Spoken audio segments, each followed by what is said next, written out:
નમસ્તે મિત્રો, દીર્ઘ educational classic ચેનલમાં આપનો ફરી એકવાર ખૂબ ખૂબ હાર્દિક સ્વાગત છે. મિત્રો, આજે આપણે શ્રી ઝવેરચંદ મેઘાણીની સરસ મજાની વાર્તા જોઈશું. તો ચાલો મિત્રો, વિડીયો શરૂ કરીએ. લાડકો રંડાપો.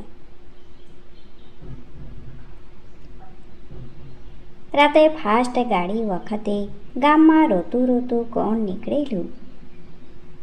ગુલાબની ફૂઈ. ગુલાબ હમણાં મરી ગયો ને, તેની કાણીએ આવેલી. એને ગુલાબના ભાઈ ઘોઘલાએ કાલે રાતે પૂરે હવાલે કાઢી. શું ઘોઘલો આવ્યો? ગામડામાં ક્યાંક પિકેટિંગ કરતો હશે.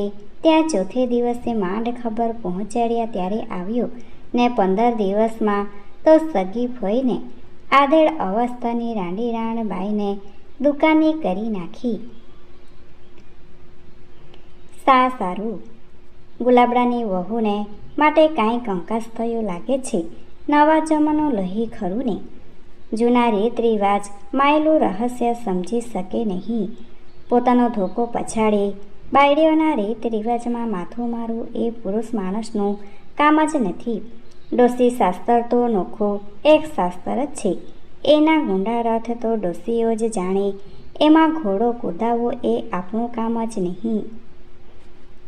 કસ્બા ગામની બજારે પોતપોતાની દુકાનો વાળતા 4-6 વેપારીઓ પ્રભાતને પહોર આવો નિગૂઢ તત્વ ચર્ચી રહ્યા હતા અને ભંગિયાઓએ પરડિયામાં તાજી જ ઝાડુ મારેલી બજાર ઉપર પોતાના હાટડાનો પૂંજો છાંટતા હતા. ગુલાબડાની ફોઈ તો બચાડી ભારી ધર્મિષ્ઠા માણસ છે. ટેકેલી શ્રાવિકા છે. તકલાદી નથી. હર રોજ 24 મહિનાનો 10 તથ્યનો ઉપવાસ. સાદું સાંદી હોય ત્યારે ખડે પગે સેવા. ઘંટીને અડવાની અને સગા દીકરાની વહુને સુવાવાળ કરવાની બાધા. સુવાવાનું પાપ તો શ્રાવકના શાસ્ત્રમાં બહુ મોટું કહ્યું છે ને. હા, અને આ ગુલાબડાની ફૂઈ એ બાબતમાં ભારે ટેકેલી છે. એકવાર એના ફળીમાં પોડીસની ઘેર બાઈને પીડા ઉપડી. ઘરમાં કોઈ ન મળે, બાઈ ચીસોસીસ પાડી, પણ ગુલાબની ફૂઈ કોઈને ખબર આપવા જેટલા પાઈ માયે ન પડી. સમયક કરીને બેસી ગઈ. પડોસણ બાઈને એમને એમ બાળક અવતર્યું. નાળ પણ એણે હાથે વધેર્યું. પાડે એનો ધર્મ છે ભાઈ. ગોગલે આવી અસરાફ ધર્મિષ્ઠા ફોઈના નિસાસા લીધા. બાઈ રાતે ઘા નાખથી જતી હતી. ઝાડુ વાળવાનું કામ પૂરું થયું. વેપારીએ થડા ઉપર બેસી ગયા. થડાને તેમજ ત્રાજવા તોલાને પગે લાગ્યા. સંસાર ચાલ્યો જાય છે તે જ ઢબે ચાલવા લાગ્યો. પોતપોતાના પરિવારના પેટ પૂરતી ચણ્ય એકઠી કરવા સિવાય સવારથી રાત સુધી બીજી ઉપાસના નહોતી. ઉત્તર ધ્રુવના બરફ ઢંકાયેલા પ્રદેશની માફક અહીં પણ વિચાર સૃષ્ટિ થીજી ગયેલી હતી. જિંદગીનો પડે પડ જાણે એક જ વાત બોલતી હતી કે સી ઉતાવળ છે, પડ્યા છીએ, પરિવર્તનની સી દોડાદોડી છે, હાલવા દેવને. ગોગલો તો એની બાઈએ પાડેલું હુલામણું નામ હતું. ફૂઈએ ઓળી છોડી પીપળ પાન કરીને પાડેલું નામ તો હિંમતલાલ હતું. હિંમતલાલની ઉંમર 20 વર્ષની હતી. હિંમતલાલ 7 અંગ્રેજો તો ભણ્યા હતા, પણ ગામ લોકોએ તો ઘોગલો જ કહ્યા કરી એની મરી ગયેલી માના હે તે હુલાવ સદા અણભૂલ્યા રખાવ્યા હતા.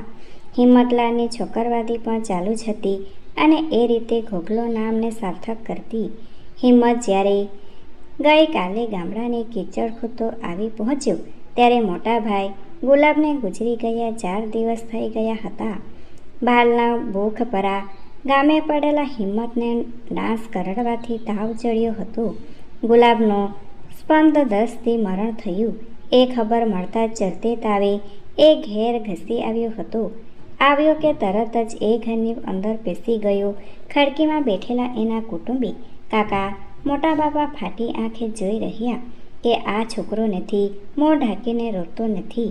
પૂછવાય રોકાતો કે મારા ભાઈને શું થયું નથી. બૈરાને ખબર આપતો કે જેથી એ બધા મોં વાળે. પરભારો ભાભી ભાભી ભાભી ક્યાં? એવા ગાંડા અવાજ કરતો એ રાંધેલી જુવાન વહુના ઓરડામાં દોડ્યો જાય છે. એની આંખોમાં લાજ શરમ કે વિનય નથી. અવસરની ગંભીરતા એ સમજતો નથી. ભાભી ભાભી, મારા ભાભી ક્યાં? બારી બારણા બેઠેલા એ કાળા ઓરડાને ઊંડે ખૂણે એક આકાર બેઠો છે. નથી હાલતો કે નથી બોલતો. છાપરા ઉપરના સહેજ ખસી ગયેલા નળિયામાંથી જરીક જેટલું આંખની કીકી જેવડું ચાંદરનું પડે છે. એના ઝાંખા અજવાળામાં દેખાય છે બુટ્ટાદાર રેશમી સાટલો. કોઈ પીરની કબર પર ઓઢાયેલી સોળિયા સમાન નિષ્ણાંત ને નિશ્ચલ અંદર કોઈ શ્વાસ લે છે તેટલા પૂરતું જાણે કે એ કફન હલે છે. ભાભી ભાભી ક્યાં? હિંમતનો સ્વર ફાટી ગયો. ઓરડામાં હજાર સબો સૂતા હોય તેવી નિવરતા હતી. ફક્ત એ રેશમી સાડીના ઓઢણા નીચેથી જરીક સંચાર થયો. અંદરના કલેરાઓ ઉપર કાંઈક રણઝણાટ થયો. એ હતો સોના રૂપાના દાગીનાનો ઝંકાર. કલેવર હતું. તેણે કેવળ નિશ્વાસ જ પડતો મૂક્યો. કોઈ શક્તિ ધર્મીઓના ગુપ્ત દેવી થાનકનો જ આ દેખાવ હતો. કોઈનો જાણે ભોગ દેવાતો હતો. ઓરડો કદાચ હમણાં ચીજ પાડશે એમ ધારીને કોઈકે જાણે એને મોંએ ડૂચો દીધો હતો. ઓરડો રૂંધાઈ ગુંગળાતો હતો. એનું અંગે અંગ તાવમાં તપતું હતું. ઓચિંતો સોનાના કડા પહેરેલ એક હાથ એના કાંઠા પર જોરથી પડ્યો. એ ઝબકીને ફર્યો. ઘૂમટે ઢાંકેલ એ બીજી આકૃતિ હતી. એ હિંમતના ફઈબા હતા. ફઈબાએ કહ્યું, તને કાંઈ ભાન છે કે નહીં? પાદરો ભાભી ભાભી કરતો ત્યાં દોડ્યો ગયો. ભાભી ખૂણે બેઠી છે એ તો સમજ. બહાર જા અને અમને અમારી રીત તો કરવા દે. ફઈએ ધકેલીને હિંમતને બહાર કાઢ્યો. પછી એ ઘરમાં ગયા. ખૂણો પંપણનારી ઠપકો દીધો. તમે પણ અજર થઈને બેઠા રહ્યા. દેર હાલ્યો આવે છે તોય મોં ન વાળ્યું એટલી એ ભાન નથી બળી. હું તો કેટલેય ઠેકાણે દોડા કરું. રસોડે 10 કાણિયાની રસોઈ તો કરાવું ને. ઘીનો ડબ્બો લાવીને મૂક્યો છે તો એ તમે તપેલીમાં ઘી હજી કાઢ્યું નથી. રોટલીઓ ઝઘડવા જોશો ને. લ્યો હવે એકવાર મોં વાળી લઈએ. સામાવેણ કહેતા આવો જોઉં. ફાઈજીને વહુએ રુદન આદર્યું. 4 દિવસમાં લગભગ 40-50 વાર એ પાઠ બોલાયો હતો. વિદાને કંઠે વેણ ચડી ગયા હતા. એ રડતી રડતી બોલતી ગઈ. ચાંદલે ચૂંડલે જોર પડ્યા. ઢોલીએ ધાળિયું પડી. પલંગે પોકાર પડ્યા. તડકે બેસી તેલ છાટ્યા. માથાવાળી ખંડ તખડાવ્યા. કૂણી કાતડીએ વાળ પડ્યા. એ હતી રુદનની ટૂંકો. એ તો ઘણી હતી.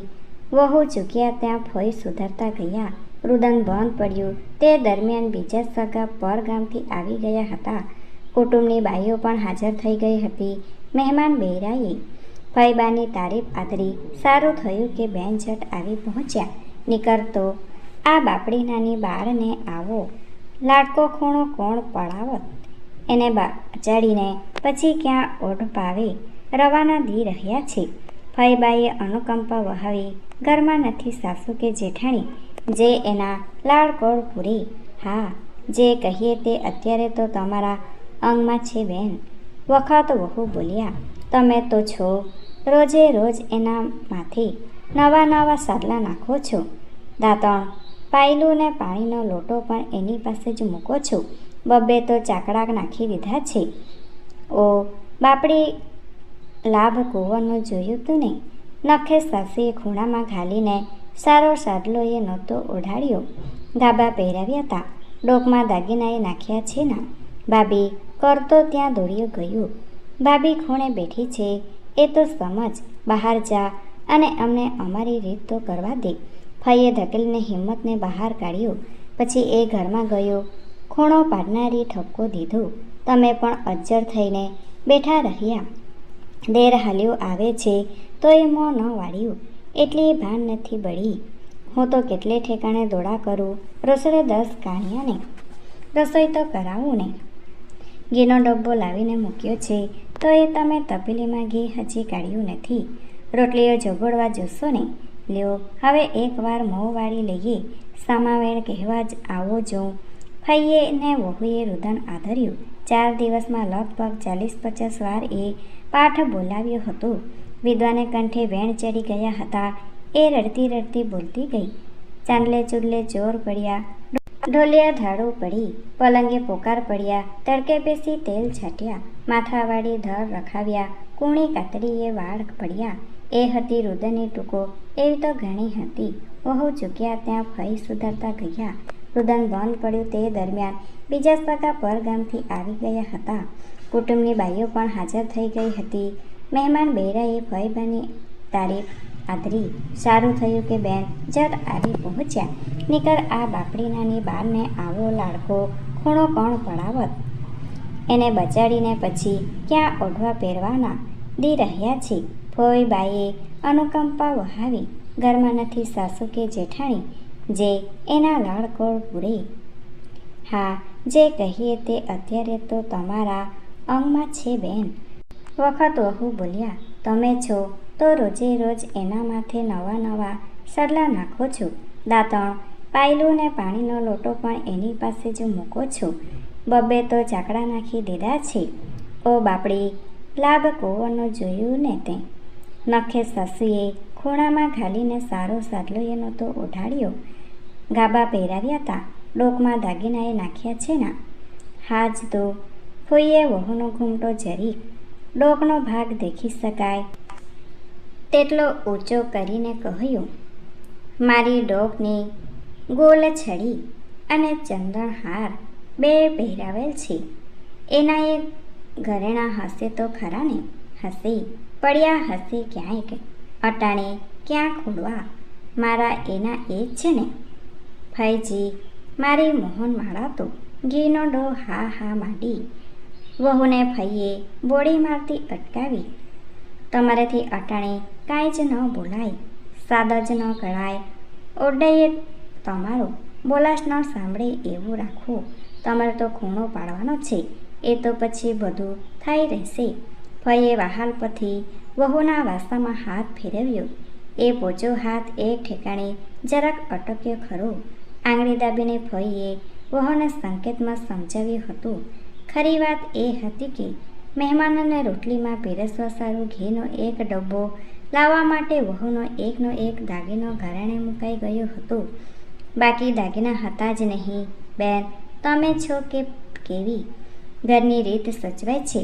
બેન તો કુળનું ઢાંકણ છે. હું એમાં ક્યાંય પાડ પાડીએ છીએ. બાપુભાઈનું આબરૂદાર ખોટું. આજ ભાઈનું ગામ તરું મારે ગુલાબ ઓચિંતો ફાટી પડ્યું. ગોગલો સાવ છોકરા વેજા. ખબર પડી કે તરત ઘા નાકથી આવી છું. અહીં જોઉં તો વહુ સૂન મૂન પડેલી. વહુને તાણ આવે પછી વહુને હળબડાવ્યા પડ્યા કે બાય આમ પડ્યું રીએ કામ આવે કાંઈ. અત્યારે તો કેળે બાંધીને ફૂટવું જોઈએ ને મરણ જેવું મરણ છે. હાથ ચાલીને ઉઠાડ્યા. વખત વહુએ પણ યાદ કરીને કહ્યું.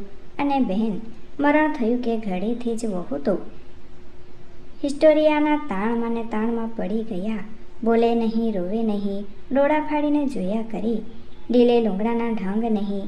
અમે તો મૂંઝાઈ ગયા. અમારે છાજિયા લેવા સારું ઊભા થઈ રહેવું પડેલું.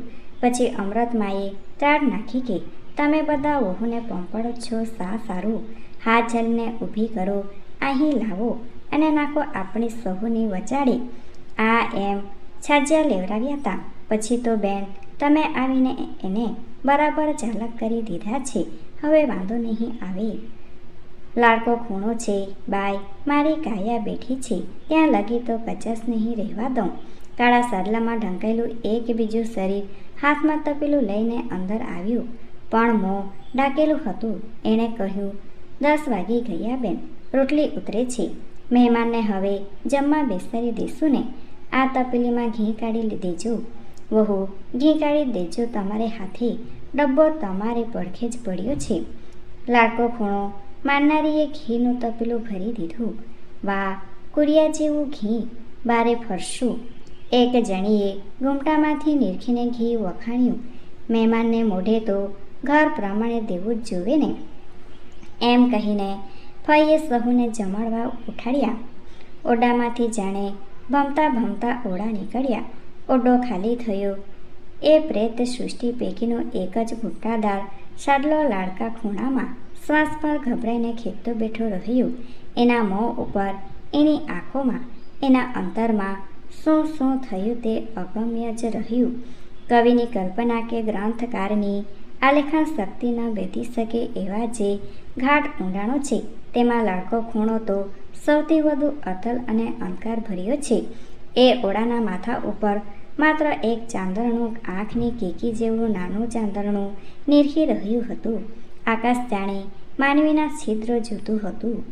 રસોડું ગાજે છે, દાળ શાક નહીં પણ ઘીના સબળાથી ગાજે છે.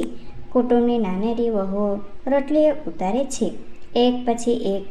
એ ફળફળતું ફૂલકું ઘીના ભર્યા તપેલામાં જોબળાતું જાય છે. જોબળતા બેસનાર પણ દિવાળી ડોસી છે. ઘરનો માણસ ઘી જોબળવા ન બેસી શકે એને હાથે સંકોચ થવાનો સંભવ છે. જોબળ્યા પછી પણ ઘી નીતરી ન જાય તે સારું ફૂલકું ચારે બાજુથી જાલીને વચલા ખાડામાં ઘી સહિત મહેમાનની થાળીમાં ફગાવાય છે. થાળીમાં એ ઘીનો વેડો એક બાજુ ભરાઈ રહે તે સારું દરેક મહેમાન થાળીને પગના પોચા ઉપર ટેકવે છે. વેડામાં બોળાઈને બટકું લાંબા ઘૂમતા સુસરવું થઈને એ સોકારત મોંમાં સબળકો ગાજવતું સમાઈ જાય છે. રોટલી જબડવા બેઠેલ દિવાળી ડોસી વચ્ચે ટપોરે છે કે ચૂલે રોટલી કોણ ઉતારે છે ભા? એને કહેજો કે રોટલી મોટી થાય છે, સમે ફેરે ઉતારો. રસોડીની સામે જ લાડકા રંડાપાવાળો ઓરડો હતો. એની આરપાર બીજે છેડે નાની બારી હતી. બારી બંધ હતી પણ એની ચિરાડમાંથી કોઈક ગુંગળાતો અવાજ માંડ માંડ બેસતો હતો. ભાભી, ઓ ભાભી, ભાભી. ભાભીના આખા દેહને ભુજ પાસમાં દાબીને લાડકો ખૂણો બેઠો હતો. એણે ભાભીની ગરદન ચાપી રાખી હતી.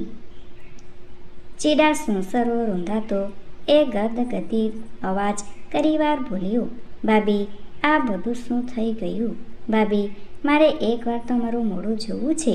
આ તરાળમાંથી મને જોઈ લેવા દો. ને રસોડામાંથી સબકટા સંભળાતા હતા, દાળના નહીં ઘીના. મોં સૂંજણું હજુ નહોતું થયું. અજવાળી પાંચમના પુરડિયામાં કેવળ તારાઓ જ જાગતા હતા અને છાતી સંસરી જાય એવી કારમી ટાઢમાં એકલા અભરામનો જે ટોપો પહેલો ફેરો નાખવા નીકળ્યો હતો. ભાઈ જાગી ગયા. વહુની પથારી ખાલી દીઠી. પોતાના પહેરામાંથી ખોરનો તહમતદાર ગુમ થયો દેખીને પહેરીગીરને જે ફાળ પડી તે જ ફાળ ફઈને પડી. ઓસરીમાં કાંઈક ઝીણું બોલા સંભળાયું. ફોઈ ઊભા રહ્યા. ઝાંખે દીવે ફોઈનું ફાળે ગયેલું ને વાળ વિખરાયેલું મુખમંડળ વહુને પોતાના ઝીણા વાયલના નવા કર ઘૂમટામાંથી પણ વિકરાળ દેખાયું. ક્યાં ગયા તા? શેરીમાં દિશાએ બેસવા.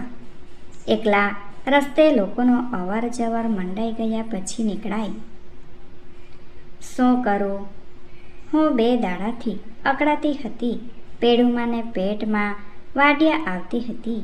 ઘરમાં નથી વાળો કે નથી આળસ. ફળીમાં ધોધાભાઈ સૂતા છે. ક્યાં જાઉં? બાના આપવા હોય તો 1000 આપી શકાય. વરસ જેવડી શિયાળાની આખી રાત પડી હતી. એમાં ક્યાંક વખત ન મળ્યો તે ઠઠે સવાને પર શેરીમાં ગયા ને તેએ એકલા. તમે ભર નીંદરમાં હતા. રાતે 12 બજ્યા પછી તો બાઈઓ ઉઠી. તે પછી પણ શેરીમાં તો અવર જવર ચાલુ હતું. તમે ના પાડી, કહ્યું કે 1 કલાક પછી જાશું. પછી તમને ઝોકું આવી ગયું. હું કેમે કરી સૂઈ ન શકી. પેટને પેડું ભેમાં વાઢ્યા આવતી હતી. માથું ફાટતું હતું. તમે હમણાં જાગશો એમ થતું હતું. પછી મારી આંખ જરીક મળી. મને બહુ બીકાણા સપના. હવે તમારા સપનાને પરત મારી ક્યાં સાંભળવી છે? તમે આટલા મોટેરા અને એકલા શેરીમાં ગયા. એમાં આપણું માત્યમ નથી. બૈરાની જાતને મન અને શરીર ઉપર કાબુ તો હોવો જ જોઈએ. એમાં હાજત દબાવવાથી ક્યાં મરી જવાના હતા? આ અમારા સામું તો જુઓ. આપણા કુટુંબમાં તમારી નજર સામે 50 તો રાંડી રાંડો છે. અમે બધા પણ 12 રંડા પર જ બેઠીએ છીએ ને. અમારે તો લાઠીની સૂડી જેવા સસરિયા હતા. મારા સસરાનું તો નગર શેઠનું ખોટું હતું. આખી રાત ને આખી દી 6 મહિના સુધી ઘરમાં ને ડેલીમાં માણસની ધમ સાણીએ બોલતી. પણ પૂછી જોજો જઈને કોઈએ આ તમારી ભોઈજીના લાડકા રંડા પર ક્યાંક રજતલ જેટલી એબ દીઠી છે. મન ઉપર અંકુશ રાખવા દોયલા છે. આજકાલના નાનડિયાનું ગજું નહીં, અસલી ગજા જ નોખા. તમને કાંઈ થયું? એકલા લોટો ભરીને હાલી નીકળ્યા શેરીમાં. વહુના મોંમાં જીભ જ ન રહી. એને પણ દિલમાં પસ્તાવું થયું કે પોતે ભૂલ કરી છે. અને હવે યાદ આવ્યું કે અબ્રામનો ટોપો છડિયા લઈને જ્યારે રસ્તા ઉપર નીકળ્યો હતો ત્યારે મારું કોરું પહેરેલું વાયલ તો તારડિયાના તેજમાં ચોખ્ખું દેખાઈ ગયું હશે ને. અબ્રામ તાપાવાળાના છડિયાએ મને ઓળખી લીધી હશે ને. અરે રે, એ બધા મારા માટે શું ધારશે? એ બધા કેટલે ઠેકાણે મારી વાતો કરશે. અત્યારે સ્ટેશન પર પણ મારી વાતો થતી હશે ને. સવારે ગામમાં ખબર પડશે તો લોકો મારા ઉપર કેવા કેવા વહેમ લાગશે ને. હજી તો આવા 10 મહિના ખેંચવાના છે. ફઈએ યાદ આપ્યું. અત્યારથી હૈયું હારી બેઠે ખૂણો પાડશે. કોળી વાઘરી જેવું કહેવાશે. આપણી જાત કોણ ખોડું કહ્યું. તમારે સગા કેવા કુળવાન. હજી તો મારા સાસરાની ત્રીજી પેઢીએ અમારે ઘર સુલતાનપર ગામની નગર શેઠાઈ હતી. એવી ખાટી મીઠી શિખામણો આપતા તો પ્રભાત થવા આવ્યું. અને ઓસરીમાં ગોદડું ઓઢીને પડેલા ઘોગલાએ આ ચર્ચા કાનો કાન સાંભળી લીધી. એ નાદાન છોકરાને આજે પહેલી જ વાર જ્ઞાન થયું કે લાડકા રંડાપાનો ખોડો સ્વભાવથી ભાભીઓ અને બહેનોને ઝાડા પેશાબની વાતોમાં પણ વિધિ કરવાની હોય છે. તપ તપવાના હોય છે. ગોગલો હજી હમણાં સત્યાગ્રહની લડાઈમાં જેલ વેઠી આવ્યો હતો. જેલમાં એને ચક્કી પીસવાનું કામ કરવું પડેલું. સાંજે 6 વાગ્યામાં તો બાકોરામાં પુરાઈ જવાનું હતું. ખૂનીઓ અને ડાકોને પણ પોતાના ભેડા પૂરતા. ત્યાં જેલમાં તો એ લોકોને સારું પણ ઝાડા પેશાબના ઠામઠા બકોરામાં મૂકતા. ત્યારે આ લાકો રડપો કઈ જાતનો કારાગૃહ હશે? કયા ભયંકર અપરાધની એ સજા હશે? આવા 10 મહિનાને અંતે ભાભીના શરીરનું શું થશે? એના દિલની ગતિ કેવી બની જશે? ભાભી પણ ફઈબાની જ નવી આવૃત્તિ બની જશે ને. વિચાર કરતાં કરતાં શિયાળાની પોરડે ઘોગલાની આંખો મળી ગઈ. પણ એ નિંદ્રા નથી, તંદ્રા છે.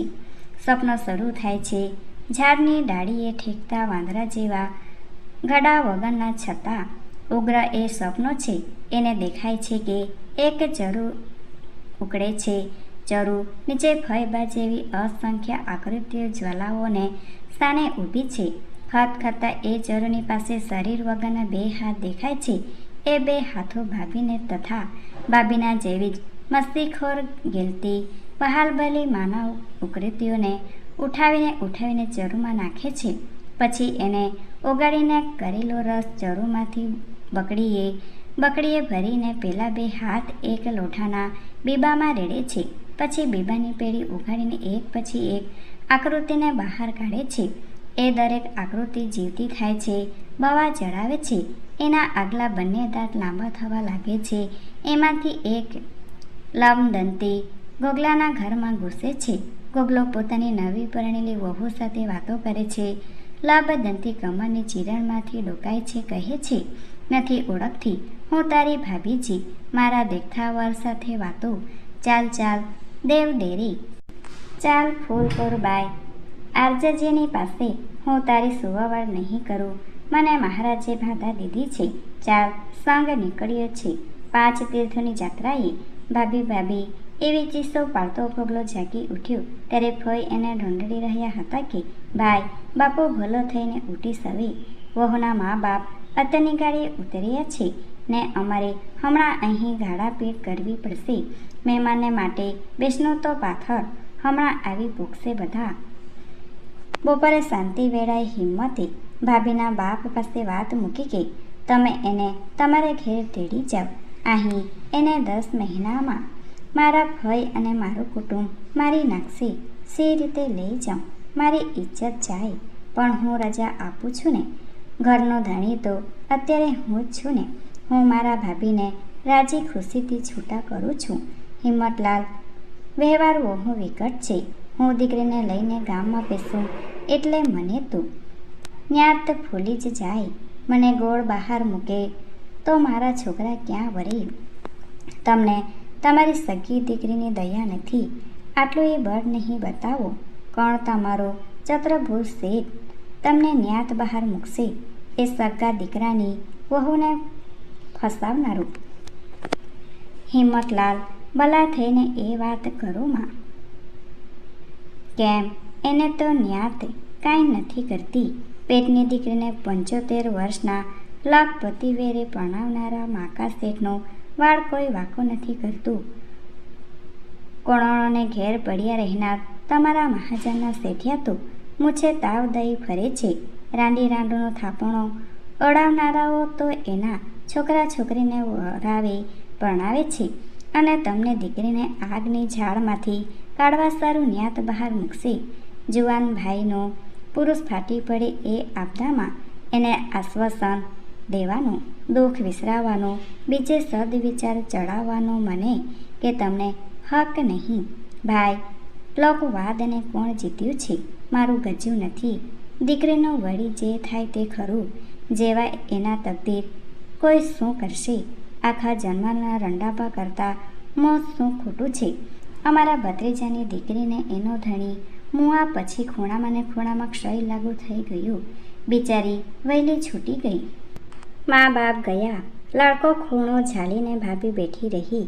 દિયર અને બાપ વચ્ચે થયેલી વાતચીતો એને કાને કમરની ચિરાડે પહોંચાડી હતી. સગો જન્મદાતા પણ પોતાની આબરૂનો જ વિચાર કરી રહ્યો છે. એને હજુ છોકરા વરાવા છે, માટે એ મારું મોત પણ થવા દેવા તૈયાર છે. એ પોતાના મનને પૂછવા લાગી, હું આ ધર્મ કોના સારું સાચવી રહી છું? ગુલાબને સારું? ના ના, આ ભેડા ભેડમાં, આ વિધિ ક્રિયામાં, આ લાડકા ખૂણામાં ગુલાબની તો ઝીણી યાદ પણ ક્યાં રહી છે? હું ખૂણો તો પાડું છું, એવી બીકે કે લોકો શું કહેશે? કયા લોકો? દિયરે બાપની પાસે વણાવ્યા તે બધા શું કહેશે? તેઓના કુકર્મને માટે તો કોઈએ કાંઈ કહ્યું નહીં ને મારા માટે કહેશે. શું કહેશે? કહી કહીને શું કહેશે? વઠેલી, નિર્જલ, કુળ બોળામણ. બસ ને એવી ઘટમાળ 10 દિવસ ફરતી રહી. 11મી સાંજે સંચાની માફક ભાભીની આંગળીઓ ગરદન ઉપર ફરતી હતી અને ગળાના ધાગેના ઉતારીને નીચે ઢગલી કરતી હતી. ત્યાં ફઈ આવ્યા. હાથમાં રેશમી કાપડની જોડીએ હતી. કહ્યું, લ્યો, આજ તો આ પહેરજો. આજ મારા સસરિયા કાણિયા આવવાના છે. મારે નથી પહેરવા. કાં? અને આ શું? આ દાગીના કેમ કાઢી નાખ્યા? પાછા લઈ જાઓ. એટલે ખૂણો પાડવો આકરો થઈ પડ્યો કે તમને કાંઈ ઓછું પડ્યું? પહેરી લ્યો. છોકરા મત કરો માં. બહુ ચૂપ રહી. ફઈના હોઠ તપી ગયા. આ માથું કોણે ભમાવી નાખ્યું તે હું જાણું છું. ગોગલે કાન ફૂક્યા છે. પરમથી પરોડિયાના માઢીરે કામ વઠ્યું. ફઈએ કપડ ફૂટ્યું. એ ધડાકા સાંભળીને હિંમત ઓરડામાં ઘસી આવ્યો. એણે ભાભીને ઘૂમટો ઉગાડીને ઊભેલી દીઠી. એક વારનું ગુલાબી મોં ચિતામાં શેકાયેલું હોય તેવું દીઠું. ફોઈ બોલ્યા, તારે ખોડો છાડીને. ફઈબા, ગોગલાએ કહ્યું, તમે આ લાડકા ખૂણામાં રોજ દીવો પેટાવજો ને. અહીં રહેજો. હું ભાભીને લઈને જાઉં છું. ક્યાં? ગમે ત્યાં. ના રે બાપુ, હું તો આ હાલી તમારી મોઢા આગળ. સાચો તમારું ઘર. દડાપીટ કરતા ફોઈ ગયા. વળતે દિવસે દિયર ભોજાઈ પણ ગયા. સાંજે ઘર ઉજ્જળ પડ્યું હતું. ઓરડામાં રેશમ જળજળતા હતા. લાકડા ખૂણા અને છાપરાનું ચાંદણું પૂછતું કે પહેરનારી ક્યાં ગઈ અને લોકો વાતો કરતા હતા. એકાદ મહિનો વીતી ગયા પછી એ ખડકીનું તાળું ઉઘડ્યું છે. અંદર વસવાટ શરૂ થયો છે. રૂંધાઈ રહેલી એ ઓરડામાં સૂર્યના કિરણો અને આકાશની વાયુ લહેરીઓ જાણે કે 7 દાડી દા રમતા રમતા દોડાદોડ કરી રહ્યા છે. બારી બારણા હસી હસીને બોલતા હોય ને જાણે ફઈબા નથી, ફઈબા નથી. ખડકીના માથે કાર્ડબોર્ડના પૂઠા ઉપર મોટા અક્ષર લખ્યા કે વસિયાતો અને વિદ્યાર્થીઓ માટે વીસી. નાના અક્ષરે ભાત પાડીને અંગ્રેજી અક્ષર કોતર્યા છે કે વર્ક ઇઝ સર્પિંગ, કામ એ જ પૂજા છે. ફળિયામાં બપોરની વેળાએ દોદાબાઈ ઉર્ફે હિંમતલાલ અંજીઠા વાસણનો ખડકલો માંજે છે. સફેદ છૈલાવાળી ભાભી ઓસરીમાં કમોદ ઓઢાવી રહી છે. બંનેના મોં ઉપર ઊંડી પ્રશંસા ઝલકી રહી છે. બંને વાતો કરે છે. કાલથી 2 વિદ્યાર્થીઓ વધે છે. ભાભી આજ જમવા આવેલા તો બાપડા બહાર નીકળીને વાતો કરતા હતા કે આજ જાણે માના હાથની રસોઈ મળી. ભાભીની નેત્ર જ્યોતમાં જાણે નવું દિવાલ પૂરાયું ને દોદાભાઈ એ પિત્તલવાળા ઓલ્યા.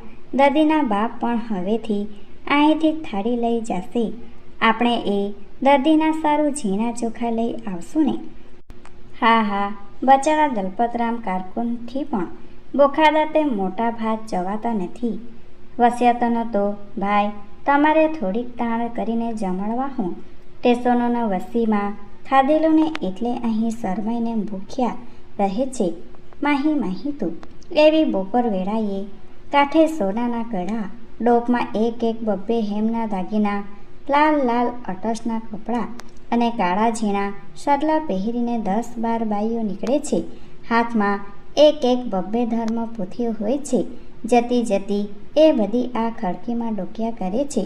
પરસ્પર હસતી હસતી વાતો કરે છે કે માડી રે પાછા પેઠા આ તો ગામમાં રંડાપામાં ધૂળ નાખી, ખૂણો પાડવાની સાથે તો ભઠિયારખાનું ખોલ્યું.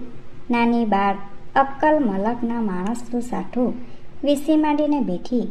અરે મુઈ બાળ વિધવાને દેવ દેરા ન સૂજ્યા, ધર્મ ધ્યાન ન ગોઠ્યા, સાદો સાંધીને સેવાયું ન ગમી, ક્યાં જાતી ઝીકાણી.